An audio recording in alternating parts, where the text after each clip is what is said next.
5 Ferraris, 5 color choices, 5 ding-dongs, and 20 years. And this is what you get.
In 1981, I got my driver's license. I was 16 years old. I remember freaking was at the DMV on my birthday, waiting in line to get my driver's license. My dad had agreed to sell me his old 65 El Camino, and I was there waiting in line, hoping to God I was going to get everything correct on the test. You failed. He failed? From that day on, I don't think, in fact, for probably the first 6 months, I drove every opportunity I could get. Back when fuel was about $1 a gallon, or 98 cents a gallon. Move forward from there. So 1985, I subscribed to Road and Track magazine and all the magazines, but I remember specifically Road and Track had this fold out where the page unfolded into a little cutout poster. You remember that? They had these little posters that you could cut out of the magazine, and it was this car. It was a Ferrari 288 GTO. In 1984, they announced the Group B racing inspired car, and it was this car. And I remember looking at it going, wow, it's a 308 on steroids. It was this massively big ass, wide, hip freaking car, and I had to have it.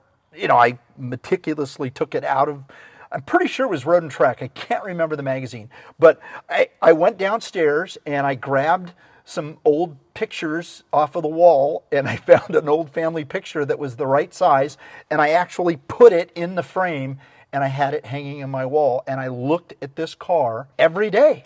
Every single day. I was out of high school. I was still living at my parents' house. I was working on trying to be a police officer. I was applying at different agencies. It was pretty much the car that I looked at every day. I'm now 20 years old, realizing this is a car I will never be able to achieve because there were a little over 200 of these cars made. But I knew I had to have it. At some point, I wanted this car. And so, I stayed at my parents' house while I was going through the police academy. The police academy is such a dangerous place. Honey, don't worry. And that was a very stressful environment to be in. And I would come home and I'd try to do all my homework and I'd try to do all my studying, get everything out of the way. And this car was on the wall. And it was on the wall to stare at. And so, as my career advanced and I went into other things and started businesses, this car was always a car that was a dream car of mine. And so, when the opportunity presented itself back in around 2005, I saw this particular car advertised on, I think it was Auto Trader at the time, or some other magazine, and it was a shorter, it was a 308 that, had this body kit on it. And it wasn't a real 288 GTO. It was short and stubby, but I pulled the trigger on it, bought it, brought it back to, at the time, my warehouse. And it just sat there for the longest time because I realized it wasn't a real car. It wasn't a real 288. It all started with a buddy of mine in Italy saying, you're not going to believe this. I found all the parts. Can you imagine? Which is insane. I mean, think about it. I mean, he found everything. And so I thought 20 plus years after production. Yeah. There were hiccups. I mean, don't get me wrong. There were delays in the build. There were challenges. And it really didn't come into full picture until Adrian came into the picture. When Adrian came into the picture and I've seen all of his work. I'd been working with Adrian and you know, because you guys came over from your own business and partnered up with me. It was so much fun to know that, hey, this is going to actually happen.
Okay, I have a question.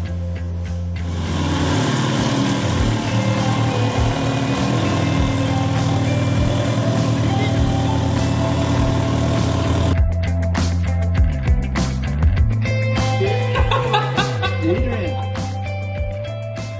I think it's too loud. It's loud. It is pretty loud.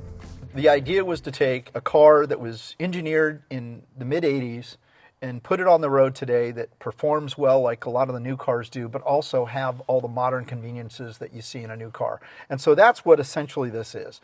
It's going to have air conditioning. It's going to have power assist steering. It's going to have all of the modern conveniences that a new car has. Parked next to a real 288 GTO, outside of maybe sitting a little lower and having a little larger wheel on it, the rear transmission might be a little different looking because we're running a 360 gated 6-speed transmission, but the transmission housing looks a little different from an original 288 transaxle housing.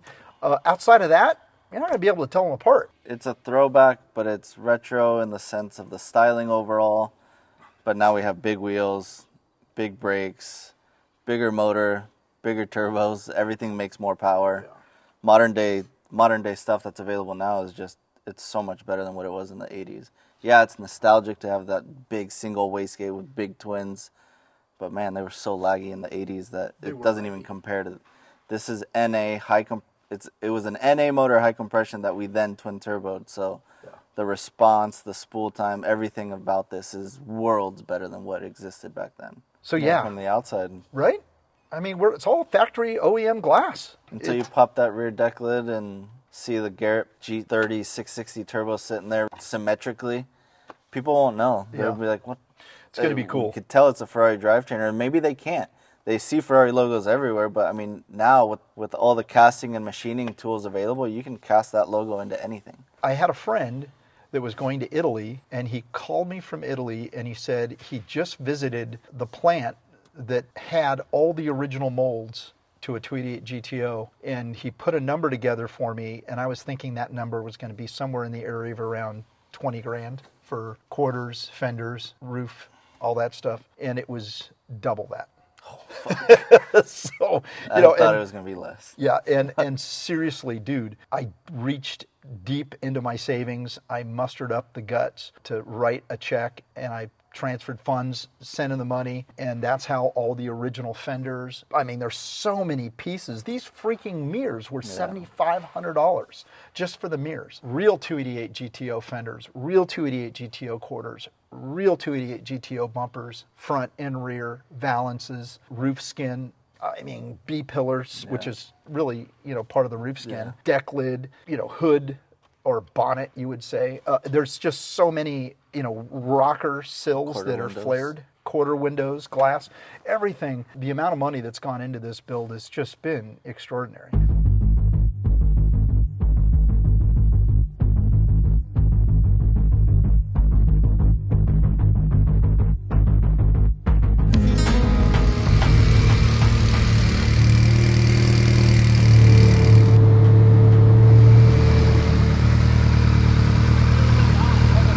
So I just gave it 60% more. Now we're ballpark.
All the challenges that we ran into because I had different guys working on it and different guys promising me the world. Pretty much all you end up with is promises, empty promises. I'm getting a little tired of your broken promises, looking at your pages, seeing different numbers and numbers. And that turned into a lot of wasted money and time. Tony had it for a long time. He was trying to make something of it, and we just, we really struggled with how to make this thing into a functional, fun car. At one point, we bought Testarossa. Remember Testarossa suspension? We still have it. We have all of it. Everything that Tony left on the car, we still have. Oh, shoot. So that stuff's worth money. We ought to sell that stuff. Center and if I remember, locks. center locks, it had center locks. Yeah, because when my dad got it in 2010, he started sorting through the project and where's all the parts? Where's everything I need to get my head around this thing and try to figure out what to make of it. We just never settled on anything, and so he was just like, let's just start over because it's better. And that's exactly what we did. We literally 100% start. The only thing that stayed was the cockpit. Yeah. Everything else, front to back, this kind of is 100% different. It's not really even a firewall. I don't know what you call it. The bulkhead. The bulkhead is the only thing that's original. It's so over-engineered, this thing, in terms of structural integrity. I mean, we've lifted it up and jacked it up in different areas. This thing doesn't move.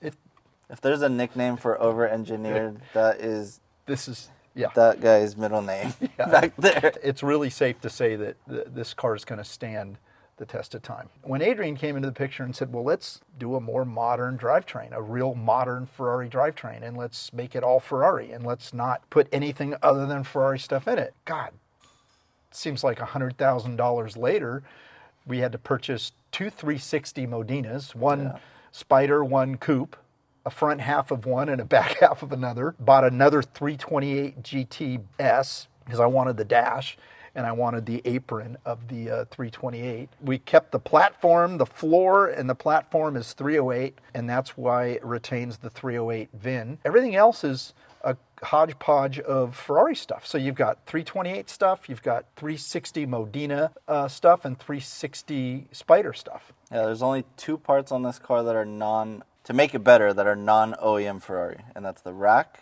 and the power steering pump. There you go. BMW. BMW. Okay. Yeah, we added a power steering rack, and Adrian put all of the 360 Modena suspension in it. I ended up having to buy a 6-speed shifter box, right?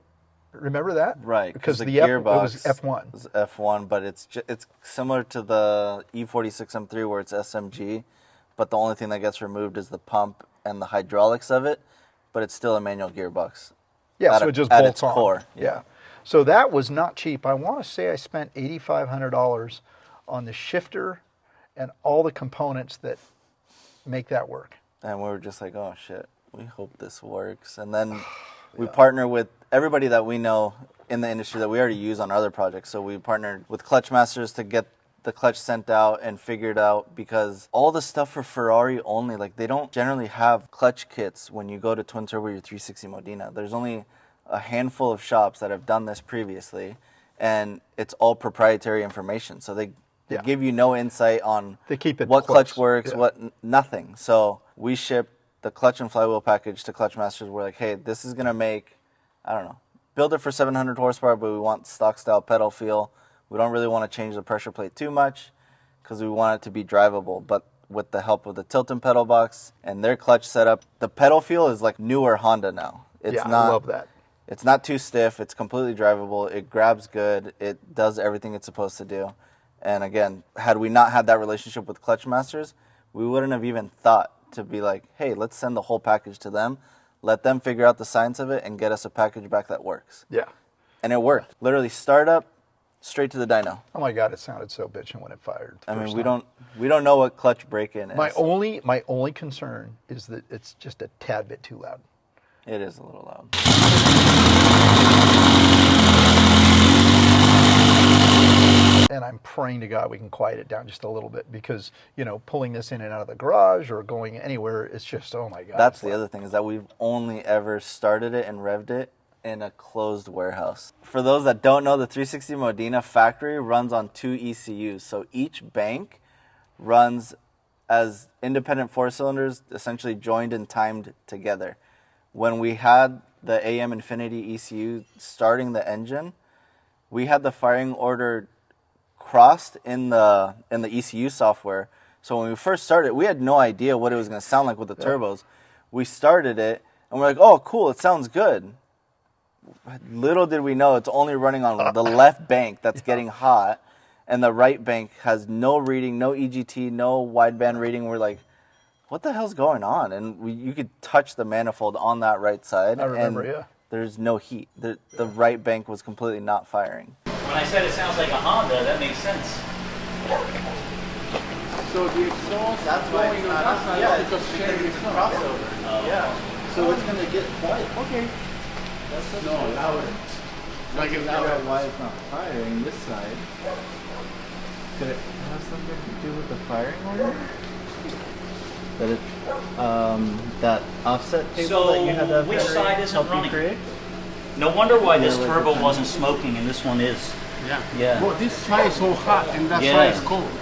And the fact that there's what looks like 2 fuel doors, one's for a 288 GTO, one of the doors is actually an oil door Right. for the dry sump from the factory, the 288 setup. So what we decided to do was put saddle tanks on each side, and Adrian had to build quite a bit of insulation work to prevent any overheating issues. My biggest concern on any kind of build like this is when you have super hot exhaust manifolds just inches away from fuel cells, scares the crap out of me. So he just did such an amazing job engineering all of the insulation and paneling that separates the fuel cells from the engine bay, which is amazing. Yeah, and the same thing with that. We had to try different heat management products that were like, oh, okay, well, we like this material. It holds this much rating, but it's too thick or doesn't fit the space, or we can't modify it to make it fit the space. So it's You know what, not it's- just heat tape. And you know, and that stuff is so unique and it's so custom and one-off that,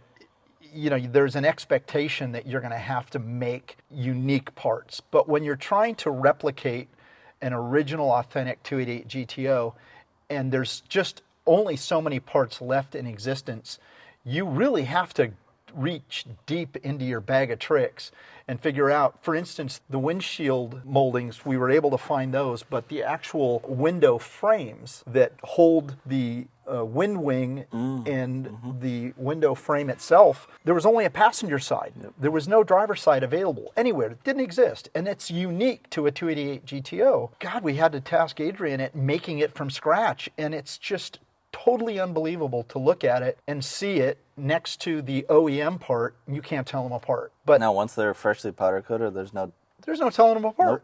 And the thing And that's is, how the stuff is made from Ferrari anyway. exactly. If you look at the... Well, it's like the little rubber seal that actually holds the mirrors onto the doors. Yeah, which we only had one. They only had one in stock. Couldn't find another one for the life of us. So we had to scan it. We had to rely on Richard to actually, print us out a mirrored version of that one. I mean, that's the beauty of now 3D printing. So we're like, hey, we need this, a mirrored image of it. I was like, just make 2.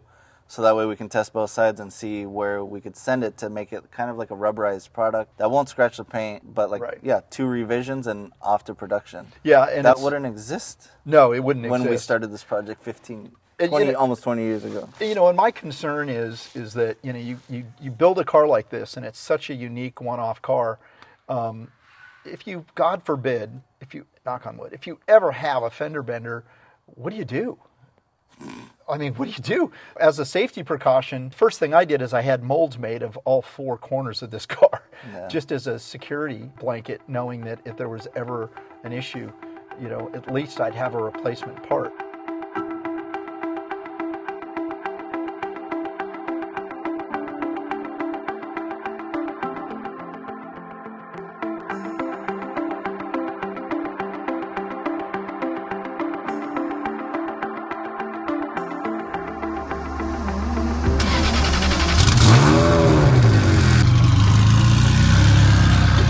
Straight back, you don't have to turn the wheel. I can't hear you. Just go straight back, you don't have to turn.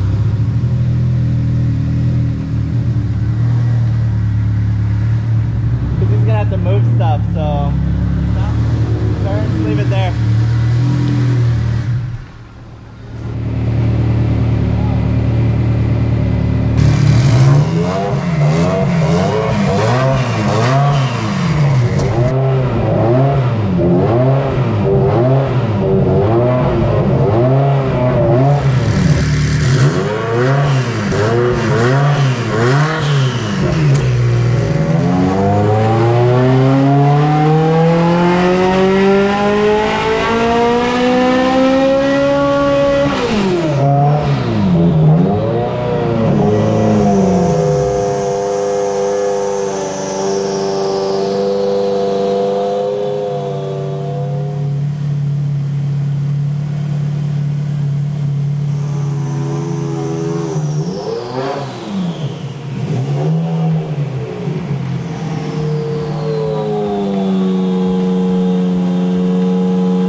There's nowhere to hide from the sound.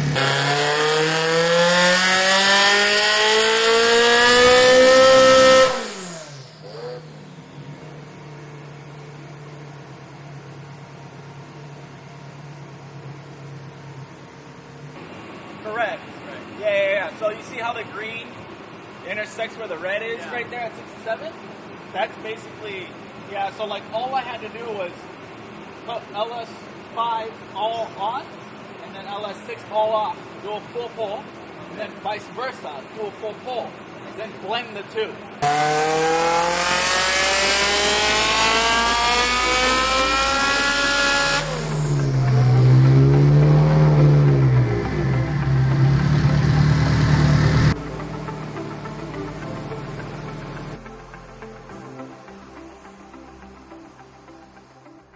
You know, and the problem with, you know, a 288 GTO, and I'm not going to say it's a problem because I'm in love with a real 288 GTO, but, you know, obviously built to compete in Class B racing that never really came into fruition and kind of sat naturally high, as all Class B cars did. And so a 288 GTO has this massive, you know, clearance from the wheel, from the top of the wheel to the fender.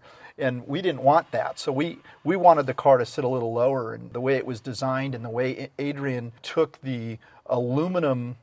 What is that? How's a 360 Modena suspension? How's that configured? Is that what is that called? Is it's I always called it a space frame because it's like an extruded. Yeah, it's all extruded aluminum. So it was crazy. Adrian had to pretty much mock up the back half of the 360 Spider that we bought and make all of that componentry out of steel, and it had to be exact so that it would hold the 360 suspension, the brakes, everything, so that we could run it. We didn't want the drivetrain to think that it was in anything other than a Modena or Spider. The amount of work and engineering, and I mean, God, remember the frame that he had to build? Yeah, he had to build a jig just to hold everything in place so that he can do an exact, precise measurement copy of everything out of steel so that we could run the factory control arms and everything. And the amount of work is insane. I can't even, I mean, I think back through the years, and mind you, it's been so many years this thing's been in the process of being built that it really is mind-blowing to think about.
it came to the body and when it came to perfecting the paint and the body on this car, that was key for me. It's always about that for me. There are people out there that can drive around with a car that's got primered fenders and little nicks and patina. That's not my thing. It's all about perfection. It's all about beautiful fitment. You know, these cars weren't manufactured in a way that everything was precisely fitted as they are today.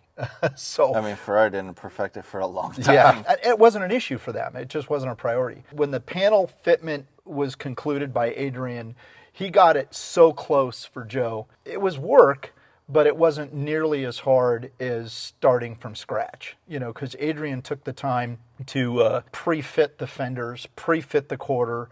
You know, the quarters were hung, the roof skin and quarters were fitted permanently. So this car is designed just like a real 288 GTO. When you want to pull the drivetrain out, there's just a few things that you have to do to prep the engine to drop down, but it's set up to be unbolted. The car goes on the lift. The whole entire transaxle engine, everything comes down with the suspension for easy servicing. And that was all part of the engineering that Adrian put into the development of this car. The rear quarters and roof skin and A-pillars all had to be pre-fit, knowing that that serviceable portion of the transaxle assembly and drivetrain assembly has to come down. When it went to Joe to start prepping it for paint, there was final fitment of the front fenders, the doors, and then the bumper assemblies and the lower diffusers front and rear that had to be kind of pre-fit and engineered so that they look like they belong on the car. These are fiberglass panels. The only thing that is not fiberglass on this car, as is the case with real 288 GTOs, are the doors. The doors are the only steel components on this car.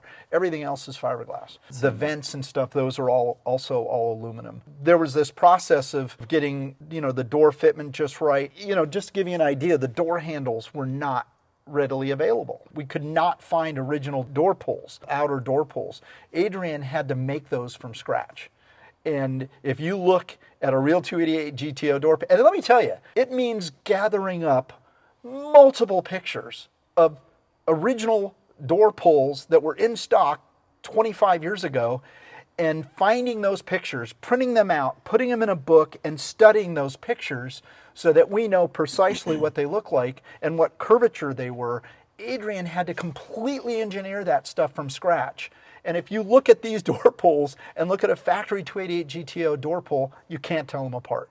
So there's that kind of engineering that goes into it. That's just the outer piece. They don't even get to see the linkage that he had to recreate exactly underneath it to make it work as a functional door pull, because there was nothing to start from. Yeah, you literally starting from scratch. Yeah. So like I said, when the car went over to the paint side, it was final fitment. These front bonnets don't quite fit the way I like them to fit, even from the factory, because the bulbous shape of the 288 GTO fenders are so bulbous, even more so than a 308 or 328, that the aluminum bonnet is a little straighter. And if you look at a 288 GTO up near where the windshield wipers are, you'll see that the edges of the hoods are kind of not perfectly lined up with the fenders. I didn't like that. We kind of added a little bit more curvature to our bonnet so that it fit better. And so once all that was completed, and once I laid eyes on it every day with Joe, probably drove Joe crazy,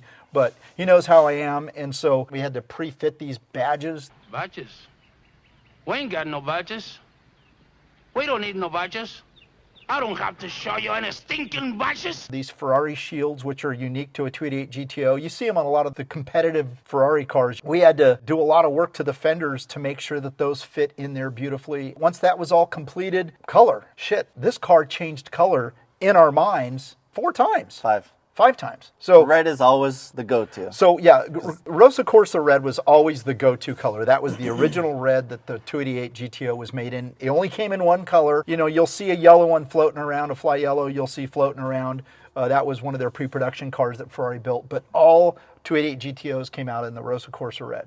And so that was our go-to color. At one point, I thought about white. Because of Ralph Lauren. Yeah, Ralph Lauren had a white car, you're right. I kind of liked that white, then fell in love with black. There's a few black ones floating around. And I'm a huge fan of TDF blue. Tour de France blue is one of my favorite colors. And so TDF blue was one of the colors. And the last one was British Racing Green. Yeah, British Racing Green was a color option. And There's so many details that go away when this car is Right. black or any dark color. Essentially, red or white would have been fine, but any of the other three colors, Yeah, that's we true. lose so much detail. That lower rocker that's essentially an air scoop to the rear, Yeah. that's gone. This fender vent, like through the quarter window, gone. Yeah. Like, all that stuff you don't see anymore. The pin line So, indent yeah. that circles goes the around the entire whole body. car, yeah. This A-pillar is black, and the little surrounds right here, you lose all that. Rosso Corsa red one. And Red or dead. We literally just went out, bought the material, spent $3,000 just on the paint and material for this car. There was no more thinking about other options. It was literally just for paint. Yeah, that was literally just paint. Red is always the fastest color. Ask any cop.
And the wheels, remember, we wanted a true, authentic looking Ferrari wheel. So like everything on this car has gone through 2 revisions at minimum per each part of the project. So suspension and drivetrain, it went through Testarossa stuff and 348 stuff. Oh, there was a 348 motor that was mounted longitudinally, and then intake manifolds modified to point the throttle bodies in the correct location. So that was first rendition. Now it's all 360 Modena suspension and drivetrain, just like the wheels. First set of wheels were ADV1 custom wheels. Good looking wheel. Really good looking wheel, which we still have. They're Ferrari bolt pattern, but they specifically only fit to this car because the offsets and everything are specifically for this body with the 360 Modena wheels and brakes. Yeah. But now we found a company called RVL. I don't know if they still exist, but at the time they were the only ones doing aftermarket center lock adapters. We wanted somebody that would let us pick our own specs and specify exactly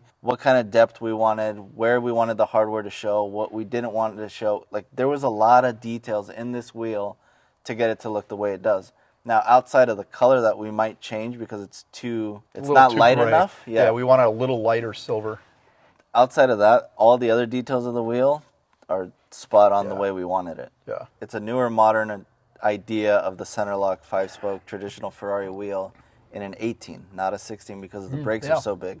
I mean, you know, we may push the wheel a little bit more. We talked about maybe a spacer. That's the thing. Like, we had to play with inset of the wheel, but then we also didn't need a lot of wheel lip because in the 288 GTO world, they didn't have a lot of wheel lip. They had like a 1-inch lip in the front and maybe 1 3/4 in the back. It was a little staggered because of the widths, but the lips looked fairly similar.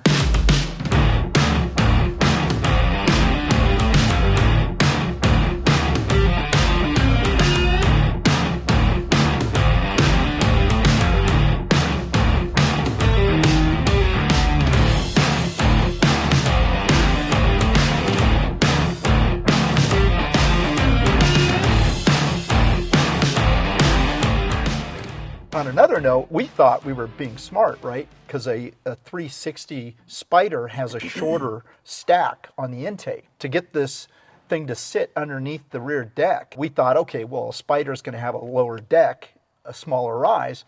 It still was too tall. It still wouldn't clear the deck. We had to cut the intake and lower it, and we had to take it to a specialist that only works in that kind of welding. Yeah, welding for cast. Essentially, the 360 Modena drivetrain, to get it to fit in this rear back half of the car, Adrian had to modify and make custom engine mounts. Now, when we do that, generally in street cars, we don't ever want to have the motors or transmissions solid mounted. We tend to do everything on sort of a polyurethane engine mount, so it's stiffer, there's less movement, but it prevents like all the vibrations and harshness to come into the cockpit, because we're trying to keep it as civilized as possible. But you also don't want that motor moving around, because we knew we're not only going to put a 360 Modena drivetrain in it, I want it turboed. I want it to have the twin turbos that the 288 GTO had.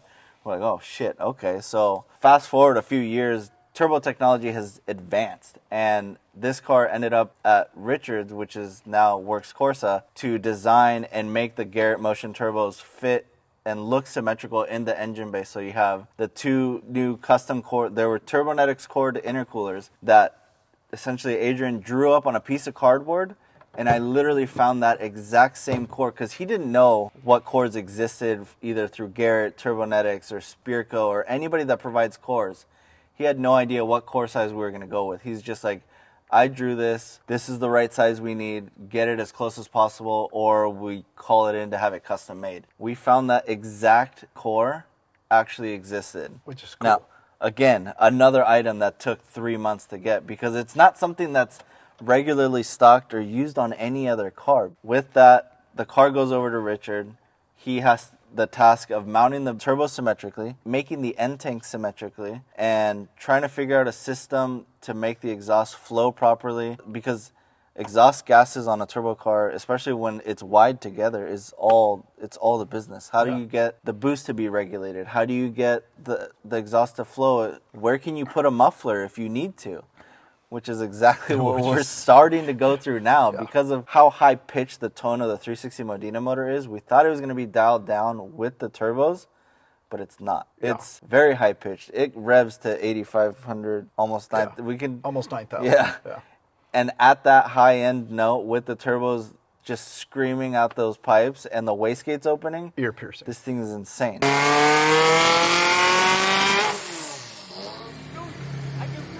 I cannot stand there. Holy shit. It's awesome.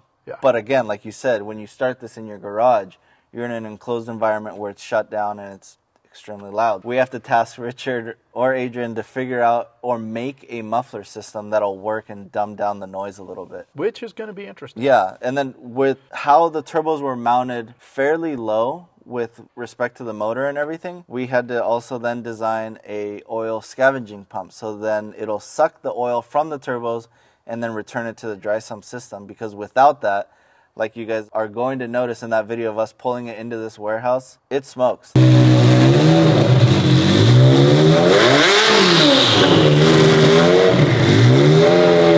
The oil doesn't make it back to the dry sump, so then it starts coming out the tailpipe. It's dumping it into the exhaust. Yeah. Because it has nowhere to go. If it's not being suctioned out, the oil has nowhere to go but through the exhaust. How do we fix that? We make the scavenge pump work. Because we don't know, like, this car has been put together completely, dynoed, everything worked great. Okay, cool, take it all apart. We got to paint it. Yeah. So somewhere, somehow, maybe the fuse isn't put in maybe. for that one. Like, we redid part of the electrical system when we went to the dyno. Oh, that's right. Yeah. The first fuse panel, something happened with the fuse connections at the panel, and they bridged and they shorted. So then we had to hardwire the fuel pumps to get it to work on the dyno so we could finish the tune, knowing that when we take the car apart, hey, we have to rewire that entire system. Yeah. So let's start over again with the wiring.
All right, so like a small breakdown on the motor. Again, stock 360 Modena drivetrain, but everything around it has been in some way manhandled or molested to do the things we want it to do. So twin Garrett G30 660 turbos, one reverse rotation, so everything looks symmetrical. Turbonetics intercooler cores, Turbo Smart blow-off valves, and twin 45 millimeter wastegates, or 50s. Don't know. Twin turbo, dang it. I think I put 50s on everything. Twin 50 millimeter wastegates, so it's one per turbo, and they are both Garrett G30 660s.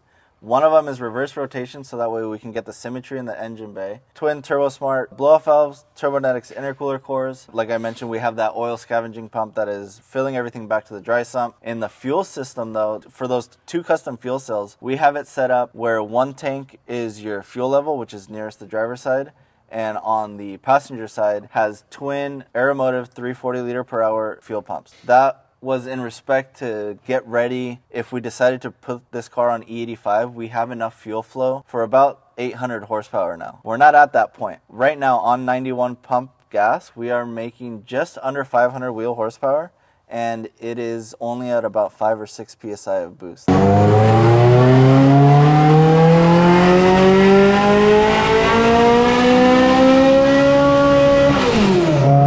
That is solely wastegate pressure. We are not putting any duty cycle into it to increase the boost pressure because... You said duty.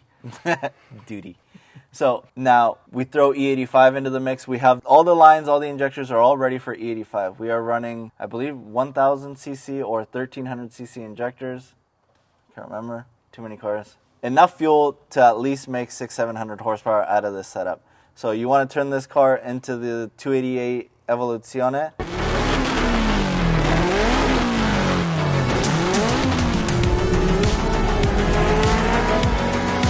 We'll make 650, not to the crank. It'll make it to the wheels. But we also don't want to sacrifice the longevity of this 360 Modena motor. It's safe right now at the power level that it's at. It is more than plenty. We are going to scale the car and see what it weighs.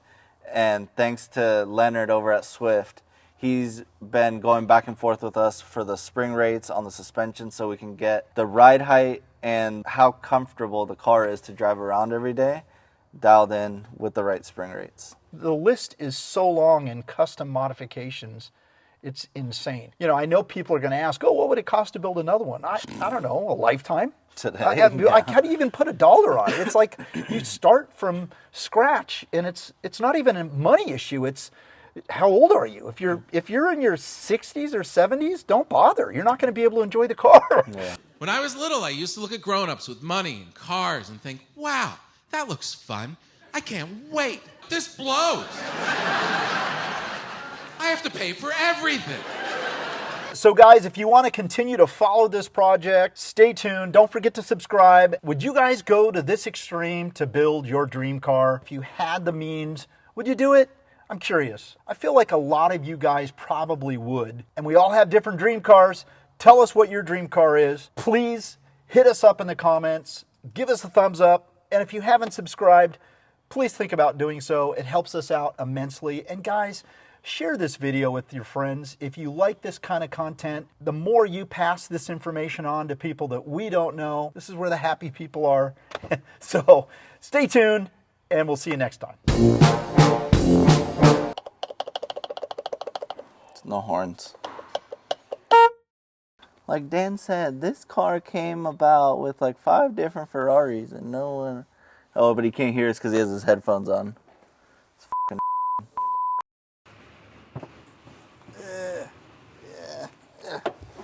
Oh, jeez. Oh, crapoly. Oh, that's cold. Oh, that's cold.